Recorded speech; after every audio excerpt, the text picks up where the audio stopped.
Hey everyone, so আমি Nabid from my channel Nabid in motion. So আজকে আমরা নতুন একটা ভিডিও নিয়ে ডিসকাস করব, আড্ডা দিব basically.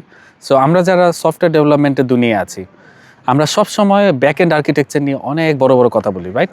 Monolith back end, micro service, Kafka, database, আরও কত কি না, হ্যান ত্যান হিসাব নাই। কিন্তু কখনো কি আপনারা ভেবে দেখেছেন যে একটা বিশাল কোম্পানির ফ্রন্ট এন্ড বা ইউজার ইন্টারফেসের কোড বেস যদি হাতির মতো বড় হয়ে যায় তখন কি ঘটে? চিন্তার বিষয়, রাইট? লাইক ফর এক্সাম্পল ফেসবুকের মতো একটা ওয়েবসাইটে কত কিছু আছে, রাইট? হোম পেজ, ভিডিও দেখার জন্য ওয়াচ পেজ, কেনাকাটার জন্য market place, gaming, dating, dashboard, হিসাব নাই, রাইট? সো এখন ফেসবুকের কোনো একজন জুনিয়র ডেভেলপার যদি মার্কেট প্লেসে একটা ছোট্ট বাটন চেঞ্জ করতে গিয়ে একটা ভুল কোড লিখে ফেলে, আর সেই ভুল কোডের কারণে যদি পুরা ফেসবুকের মেইন ওয়েবসাইটটাই ডাউন হয়ে যায়, তখন কি ব্যাপারটা কেমন হবে? খুব খারাপ না? আপনার তো এগুলা তো অনেক ইম্পর্টেন্ট, ক্রিটিক্যাল নিউজ, সব জায়গায় ব্রেকিং নিউজ হতে পারে, শেয়ার মার্কেটের প্রাইস পড়ে যেতে পারে সিম্পল একটা প্রবলেমের কারণে, ডিপেন্ড করে মার্কেটে কীভাবে নিউজ হচ্ছে। সো কোম্পানি তো কোটি কোটি ডলারের লস হয়ে যেতে পারে জাস্ট চোখের পলকেই, এক সেকেন্ডে।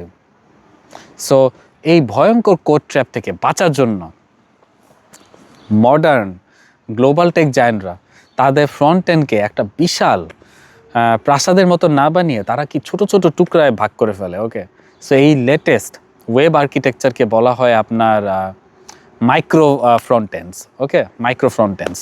সো যারা জানেন না তারা আজকে আশা করি অনেক কিছু জানতে পারবেন এই ব্যাপারে। সো আজকে সিরিজের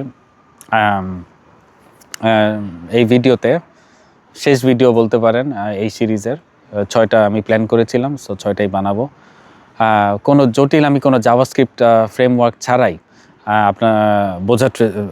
আপনাদেরকে বোঝার চেষ্টা করাবো যে কিভাবে বড় বড় গ্লোবাল রিমোট টিমগুলো তাদের ফ্রন্ট এন্ড কোডকে ইন্ডিপেন্ডেন্টলি টুকরা টুকরা করে রুল করছে বলতে পারেন, বা রাজত্ব করছে। ওকে, তো সেই আড্ডাটা দিব। যারা আমার চ্যানেলে নতুন তারা আমার চ্যানেলটি সাবস্ক্রাইব করতে পারেন এবং লাইক দিয়ে পাশে থাকতে পারেন। ওকে, সো কনসেপ্টটা একদম পানির মতো সহজ করার জন্য আমাদের চেনা একটা বড় রেস্টুরেন্টের এক্সাম্পল আমি দিই আপনাদেরকে। ধরেন আপনি একটা মেগা রেস্টুরেন্টে খেতে গেলেন এবং সেখানে মেনুতে বার্গার, বিরিয়ানি, স্যুপ, ডেজার্ট সব কিছু পাওয়া যায়, রাইট?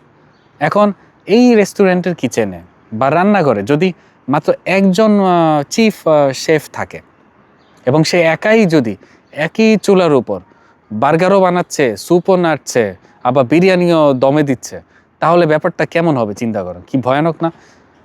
কোনো একটা খাবারের লবণের পরিমাণ কম বেশি হলেই কিন্তু পুরো অর্ডারটা স্পয়েল হয়ে যাবে, রাইট? এবং কিচেনে জ্যাম লেগে কাস্টমাররা খাবার না পেয়ে চলে যাবে, কোম্পানি লস হয়ে গেল, রাইট? সো আমাদের ফ্রন্ট এন্ডের দুনিয়াতেও ঠিক এই ভুলটাই হয়, যাকে আমরা বলি মনোলিথিক ফ্রন্ট এন্ড। সো এখানে পুরা ওয়েবসাইটে সব ফিচার, রিয়্যাক্ট বলেন আপনি বা নেক্সট জেস বলেন, এইগুলার একমাত্র বিশাল কোড বেসের ভেতরে তারা আমরা কি তাদেরকে গাদাগাদি করে রাখি, রাইট?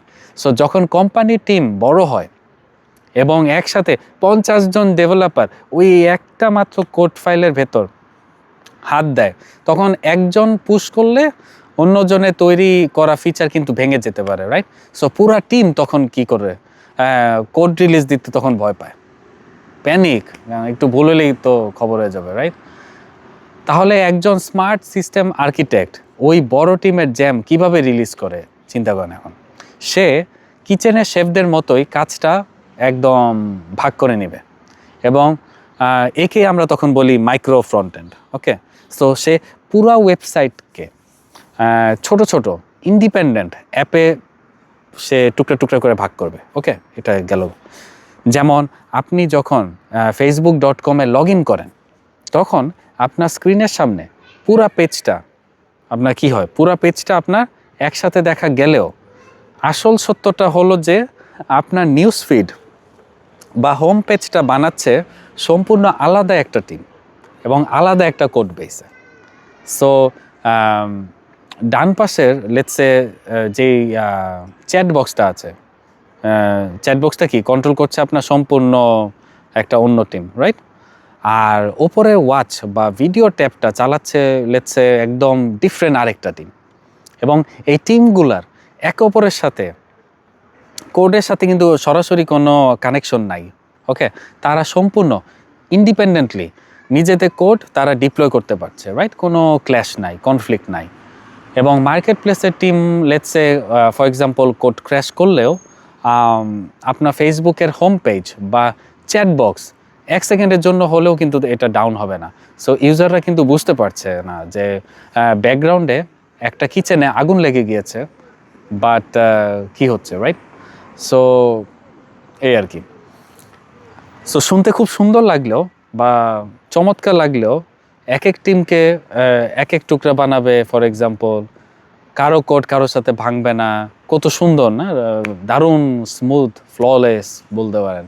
কিন্তু এখানেও কিন্তু একটা আর্কিটেকচারাল পাজেল আছে, যেটা আপনার কি জুনিয়র ডেভেলপারদের রাতের ঘুম একদম হারাম করে দিতে পারে। ওকে, সো একে বলে আসলে ইন্টিগ্রেশন অ্যান্ড পারফরমেন্সের যেই সমস্যাটা। ওকে, সো টুকরাগুলো তো আলাদা আলাদা সার্ভারে আছে, সবই বুঝলাম, আলাদা আলাদা কোডে আছে। ওকে, নাইস, খুবই ভালো। কিন্তু কাস্টমার যখন ব্রাউজারে বা ফোনে অ্যাপটা ওপেন করবে, তখন এই টুকরাগুলো 1 সেকেন্ডের মধ্যে জোড়া লেগে একটা কি সিঙ্গেল সুন্দর ওয়েবসাইট হিসেবে স্ক্রিনে ভেসে উঠবে কিভাবে? এটা আপনাদের মাথায় অবশ্যই কোশ্চেন আসছে, রাইট? যদি না আসে কোনো সমস্যা নেই, এখন এসেছে। সো ইউজার যদি ওয়াচ পেজে ক্লিক করার পর দেখে যে ওই টুকরাটা লোড হতে 5 সেকেন্ড লাগলো, ওকে, তবে তো পুরা ইউজার এক্সপিরিয়েন্সই আপনার ডাস্টবিনে চলে যাবে, রাইট? এবং এই টুকরাগুলোকে রান টাইমে চোখের পলকে জোড়া লাগানোর জন্য আর্কিটেক্টরা একটা কিন্তু টেকনোলজি ব্যবহার করে, যার নাম হচ্ছে আপনার, আমি যে টেকনিক্যাল টার্ম বলি, এটার নাম হচ্ছে আপনার মডিউল ফেডারেশন। ওকে, অদ্ভুত নাম লাগে, বাট হ্যাঁ, মডিউল ফেডারেশন।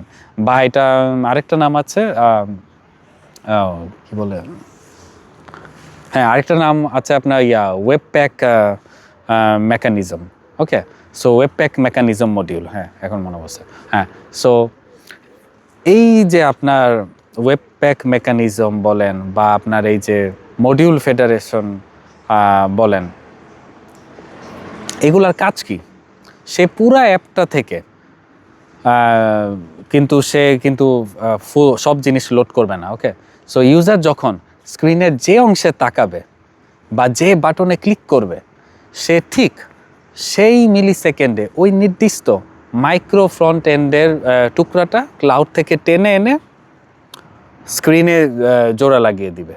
ওকে, সো এর ফলে অ্যাপের যেই স্পিড হয় সেটা হয় একদম সুপার ফাস্ট, লাইটনিং ফাস্ট। ওকে, আর কোম্পানি ডেভেলপমেন্ট যেই বেগ আছে বা ভেলোসিটি আছে, সেটা একদম বেড়ে যায় 100 টাইমস। ওকে, সো দারুণ একটা আইডিয়া, রাইট? সো দেখতে দেখতে আমরা আমাদের 6 পর্বের যে সিরিজ আছে সেটা আমরা শেষ করতে যাচ্ছি। আশা করি এই 6টা ভিডিও আপনারা খুব ভালো মতো বারবার দেখেছেন, একবার না বুঝলে 2 বা 3 বার, যতবার খুশি দেখেন, এবং আপনাদের মাথায় গল্পের মতো সাজিয়ে ফেলেছেন যেন আপনারা ইন্টারভিউর জন্য রেডি হতে পারেন। সো এই সিরিজে আমরা কিন্তু কোনো কোড দেখাই নাই, রাইট? আমরা পিওর কনসেপ্ট এবং লজিক নিয়ে আমরা ডিস্ট্রিবিউটেড সিস্টেমের এই 6টা যেই পিলার আছে সেটা নিয়ে আমরা আড্ডা দিয়েছি।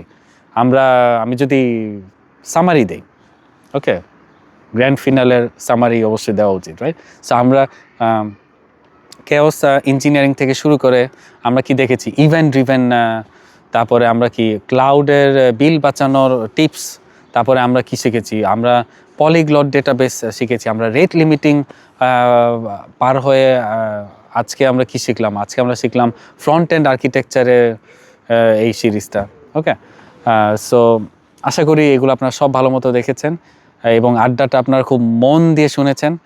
ট্রাস্ট মি, লাইক টেকনোলজিকে দেখার জন্য আপনাদের ব্রেনের লেন্সটা এখন কিন্তু একজন সাধারণ 5 to 9 সিনট্যাক্স কোডারের মতো এখন আর অ্যাটলিস্ট নাই। ওকে, সো আপনারা কিন্তু এখন চিন্তা করতে পারছেন যে একজন গ্লোবাল স্ট্যান্ডার্ডের সিস্টেম ডিজাইনের থট প্রসেসগুলো কীরকম হতে পারে, এই আর কি। সো এই পুরা 6 পর্বের প্লেলিস্টটা আপনাদের কেমন লাগলো অবশ্যই কমেন্ট সেকশনে জানান। সেই আর কি। আশা করি আপনারা অনেক কিছু শিখেছেন এবং আমার ভিডিওটা ভালো লেগে থাকলে আপনারা লাইক দিতে পারেন, শেয়ার দিতে পারেন এবং সাবস্ক্রাইব করতে পারেন। আমি অনেক কষ্ট করে ভিডিওটা বানিয়েছি, সো আশা করি এতটুকু রেসপেক্ট আপনারা চাইলে দিতেই পারেন। আর হ্যাঁ, এই বলে আজকে ভিডিও শেষ করছি। দেখা হবে অন্য একটা প্লেলিস্টে বা অন্য একটা ভিডিওতে। Thank you very much for watching. Peace out from নাবিদিন মোশন ফ্রম বার্লিন। তারা বাই বাই।